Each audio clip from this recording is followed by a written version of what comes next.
Cara untuk mengeluarkan purchase price history.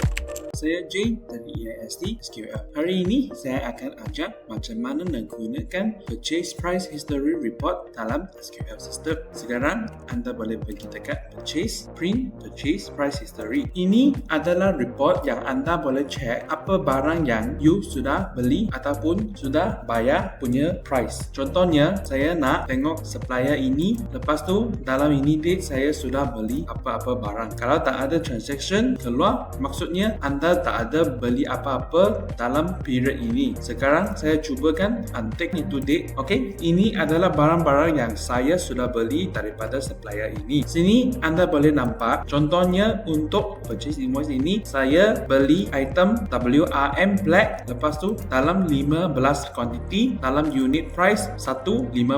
Lepas tu saya ada dapat 20% discount daripada item ini. Okey, so untuk report ini anda boleh check tengok apa yang price yang saya sudah beli dari supplier ini. Lepas tu sini anda pun boleh juga take apa-apa info yang you nak. Contohnya saya nak address untuk supplier punya.